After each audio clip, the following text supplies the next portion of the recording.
I want you to listen to me with the kind of attention that goes beyond words, the kind that your spirit feels. Because what you're about to hear will challenge everything you were ever taught about money. You've been told that money is paper, that it's a number on a glowing screen, digits shifting in a bank account you hope will someday overflow. But that's the smallest, most limited version of truth there is. Money is not a thing. It's a presence, a current of living intelligence that flows according to the state of your consciousness. And whether you realize it or not, it has always been responding to you. Here's the secret few ever see. Money is spirit disguised as matter. It's energy given shape, obedient to awareness, loyal to belief. And yes, even Jesus himself revealed exactly how to command it, how to make it serve you, instead of you endlessly serving it. But before we go there, before we decode what he really meant, there's something you must understand on the deepest level possible. You cannot attract what you secretly believe is wrong. You can pray all you want, repeat affirmations till your voice cracks, visualize stacks of wealth till your eyes close, in exhaustion. But if somewhere inside you still believe that money is material and therefore unspiritual, you'll push it away every single time. And that's why so many people pray for abundance, yet keep repelling it.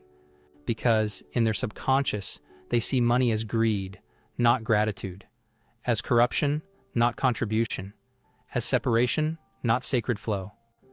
But when you awaken, when you begin to see money as spirit wearing the mask of form, everything begins to change. Let's go deeper. In the Gospel of Matthew, there's a moment that's far more than a parable. It's a metaphysical revelation disguised as conversation. The people come to Jesus with a question meant to trap him. They ask, should we pay taxes to Caesar or not? Now, most people see this as political wisdom. But it's more than that.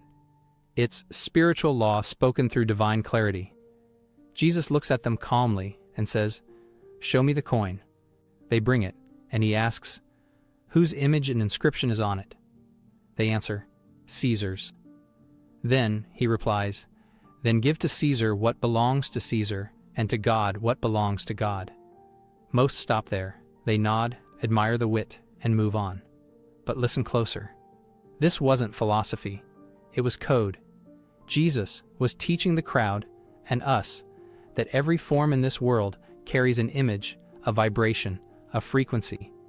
The coin bears Caesar's face, the mark of the material realm, but you bear God's image, the imprint of divine consciousness. That means the coin belongs to the world of form, but you belong to the world of creation. Form does not rule creation. Creation rules form. Money doesn't command you. You command money. That's the law Jesus demonstrated over and over again. He never chased provision. He commanded it through consciousness. When thousands were hungry, he didn't panic. He didn't say, there isn't enough. He took what was there, a few loaves, a few fish, and gave thanks. And through that gratitude, he multiplied. When Peter worried about paying the temple tax, Jesus didn't stress or scheme. He said, go to the sea, cast a hook, and the first fish you catch will have a coin in its mouth. That wasn't luck. That was law. He was showing the invisible mechanics of creation, that the universe itself, even nature and circumstance, will reorganize to mirror the state of one who knows his divine authority. Because the true currency of this universe is not silver, gold, or numbers. It's belief. Money moves toward the one who already possesses it in consciousness. It appears wherever gratitude and dominion meet. As Neville Goddard said, feeling is the secret. When you feel yourself to be wealthy in spirit, the outer world has no choice but to rearrange itself to reflect that assumption. And as Dr. Joe Dispenza teaches, you don't wait for the event to feel abundant. You feel abundant so the event can occur. This is the science of faith, the fusion of the spiritual and the neurological. So remember this, you don't pray for money. You awaken to the realization that money is already a frequency awaiting your direction. Every time you declare, I am abundant. I am provided for. I live in the current of divine supply. You are not lying to yourself. You're speaking spirit language. The world might call it affirmation. Heaven calls it creation. Because when your word and your state agree, money can't resist you. It magnetizes to recognition, not desperation. It follows order, not need.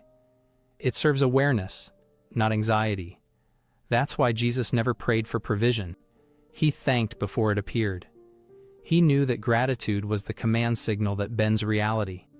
Now, I'm going to give you 3 sacred steps to command money. Not as a trick or a hack, but as a holy practice. So center yourself, because what you're about to hear can shift the entire way money responds to your life. Let's begin. Step 1. Align with abundance. The first step to commanding money is this: stop chasing it. You cannot command what you are running after. Money doesn't respond to need. It responds to authority. And authority is born from alignment. When you say, "I am the source expressing abundance," you're not being poetic. You are acknowledging the universal truth that you and supply are not 2 separate things. You are not outside the flow trying to step in. You are the flow in human form. Think of it this way. Electricity only moves through a connected circuit. If the wire breaks, the current stops. The same applies to abundance. When your thoughts, emotions, and words contradict each other, the current breaks. You say, "I'm rich," while feeling poor. You pray for money while vibrating fear. You affirm prosperity while worrying about bills. And then you wonder why nothing shifts. Because money doesn't listen to words, it listens to state. So, before you ask, before you affirm, before you visualize, align. How? Start here. Remember that you are already provided for. Everything you'll ever need already exists in potential form. You are not trying to get wealth. You are tuning to the frequency where wealth already hums. Close your eyes for a moment and breathe deeply. Now say quietly, not into the air, but into your being, "I am one with supply. I live in the current of abundance. Money is not outside of me, it flows through me." Say it again until it begins to feel true. That feeling is evidence. That feeling is the bridge. That's what Neville meant when he said, "Assume the feeling of the wish fulfilled." The moment it feels real inside, the outer world begins to obey. When you live from that consciousness, everything else, money, opportunity, ideas, increase, begins to locate you automatically. You stop asking how it will come. You simply know that it will. Because money isn't a thing, it's a mirror. It reflects your self-concept. If you see yourself as someone always striving, life will give you endless striving. But if you see yourself as one who already has, life will keep proving you right. Alignment is the first command, the posture of abundance before any manifestation appears. And once you master that, money stops running from you and starts responding to you. Step 2. Give thanks before it appears. Jesus never waited for provision to arrive before celebrating it. He gave thanks before the miracle showed up. He didn't wait for the loaves to multiply. He blessed them while lack was still visible. That's not blind faith. That's divine technology. Gratitude is the bridge between the invisible and the visible. It's the sacred signal that tells creation, "I already have it." And once that signal is sent with genuine feeling, everything in your world begins to rearrange itself to match that vibration. See, most people give thanks when something happens. But masters, conscious creators like Neville, like Jesus, like you, give thanks so that something happens. Because gratitude isn't a reaction, it's a command. It's the vibration of completion. When you say, "Thank you," you're not begging, you're broadcasting. You're announcing to the field, "It's done." Dr. Joe Dispenza explains this perfectly. When you're truly grateful for a future event, you're teaching your body emotionally what that future will feel like before it arrives. That's creation in its purest form, not effort, but embodiment. Let me show you how this actually works. Imagine you're holding a seed in your hand. You plant it in the soil, and every day you water it with gratitude. You don't dig it up to check if it's growing. You simply say, "Thank you, it's already alive." Eventually, that quiet knowing breaks through the surface. That's how money works. Gratitude is the water, the warmth, the command that tells the unseen, "Rise." So tonight, don't fix your eyes on what's missing. Stop staring at the gap. Stop obsessing over the numbers that haven't shifted yet. Instead, speak from fullness. Say, "Thank you that money flows easily and freely into my life. Thank you that every need is already met. Thank you that abundance surrounds me and multiplies through me." When you do that, you stop operating by sight. You begin to live by certainty. And certainty is what bends reality. Because gratitude doesn't wait for evidence. It creates evidence. It turns not yet into now. It transforms someday into today. When you thank life in advance, life thanks you back in multiplication. That's why Jesus thanked before breaking the bread, because gratitude makes the invisible visible. Now I want to pause for just a second, not to break the flow, but to remind you of something important. If this message is resonating, if you feel that inner yes rising in your chest, it means your spirit is remembering. This is more than a video.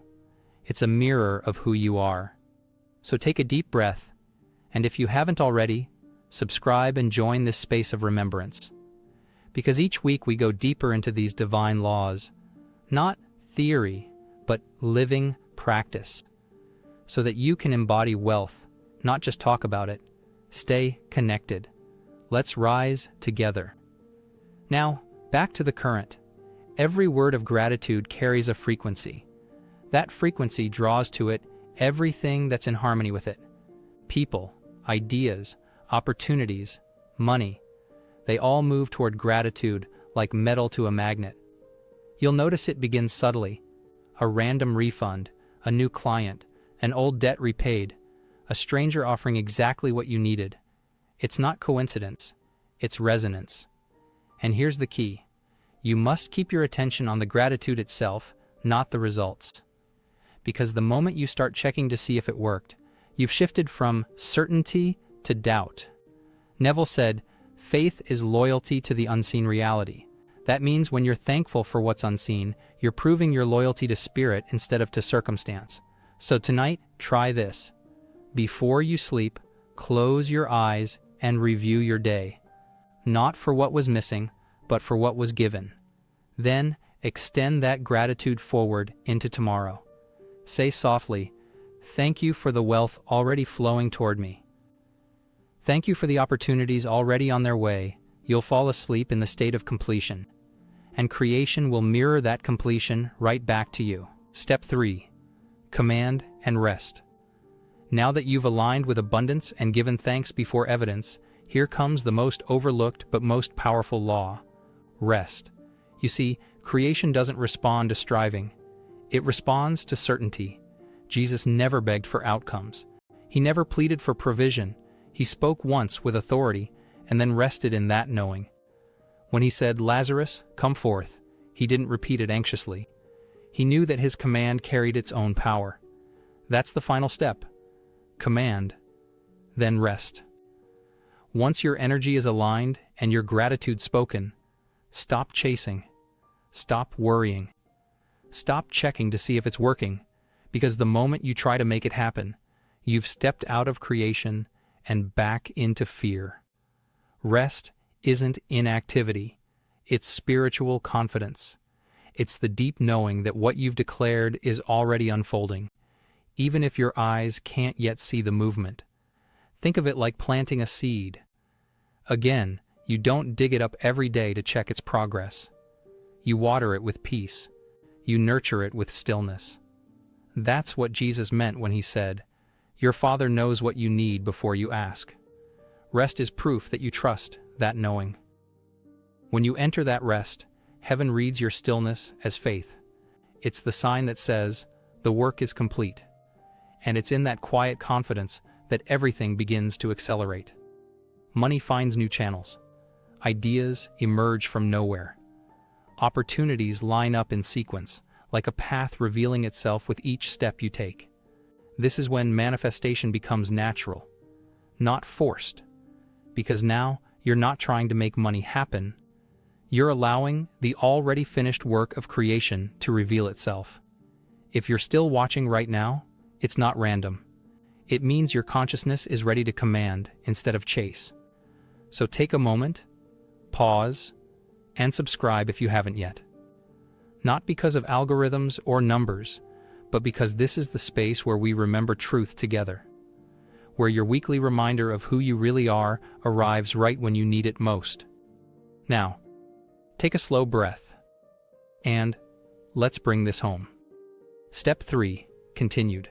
The rest that creates rest doesn't mean passivity. It means coherence. It means your mind, heart, and body are in agreement, just like Dr. Joe Dispenza teaches. When those three are coherent, the energy field around you strengthens, and matter begins to organize itself to match your inner order. That's what Jesus lived. That's what Neville taught. That's what you are remembering now. So tonight, after you've aligned and given thanks, don't go back into worry. Instead, sit quietly and whisper, "It is done." All channels are open. I rest in the abundance already prepared for me. And then rest. You'll notice something strange. Not just external blessings, but internal peace. A stillness that feels like home. That's the state where miracles unfold effortlessly. When you rest, you don't stop creating. You complete creation. Rest is the echo of certainty. It's the sound of faith fulfilled. Most people never reach this point. They speak their affirmation, but the moment the evidence doesn't appear instantly, they rush to do something, to fix, to force, to figure it out. That's the trap. Every time you check to see if it's working, you're whispering to the universe, "I don't believe yet." And belief, once questioned, delays its own reflection. But when you rest, you're saying, "I trust the unseen more than I fear the visible." That's power. That's dominion. That's how you stop chasing and start commanding. Remember, money is not your master.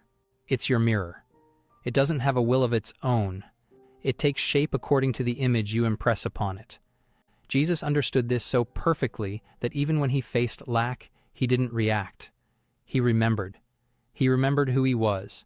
He remembered the source within him. And that remembrance is what caused form to obey. Neville Goddard called this living in the end. Dr. Joe Dispenza calls it becoming the new frequency. They're describing the same divine truth. That creation begins and ends within consciousness. When you rest in the knowing that it's already done, you allow divine law to function without interference. And soon, that peace within you becomes the magnetism that rearranges your outer world. So I want you to imagine something right now. Imagine that you've stopped fighting reality. Imagine that you've finally put down every mental weapon you used against yourself. The worry, the doubt, the old stories about not being enough. And in their place, you stand still, quiet, centered. Then, from that stillness, whisper this to yourself. I am the command. I am the flow. I am abundance in disguise. Because that's what you truly are. Money doesn't create you. You create money. It's not chasing you, waiting for permission. It's waiting for recognition. Once you see yourself as the source of abundance, money has no choice but to respond. That's why Jesus could multiply bread without a calculator. That's why Neville could manifest entire life changes from a single assumption. That's why Joe Dispenza can measure brainwaves that show miracles before the evidence appears. They all discovered the same law. Consciousness commands, matter obeys. And the moment you stop doubting that, the invisible starts moving mountains for you. Now, maybe you're thinking, but I've tried before and it didn't work. That's okay. You didn't fail. You just stopped believing too soon. The manifestation wasn't denied. It was delayed by disbelief. Every thought of, maybe it's not working, resets the field. So from now on, let this be your new practice. Once you declare it, refuse to contradict it. Once you thank for it, refuse to doubt it. Once you command it, rest. That's the way of the masters. They don't chase, they command and remember. They walk as if it's done, because in their reality, it already is. And that's what I want for you. Not temporary motivation, but permanent embodiment. You don't just speak wealth, you become wealth. You don't pray to get, you remember that you already are. That's why I call this spiritual money. Because money, in its truest essence, is a servant of consciousness. And when your consciousness knows its source, that servant becomes loyal beyond imagination. Now, listen closely. If you felt this truth stirring inside you, if something deep within whispered, "Yes, this is it. This is what I've been missing," then I want you to pause for a moment. This is your sign to anchor it. Take a breath. Feel that gentle pulse in your chest. That's your spirit saying thank you.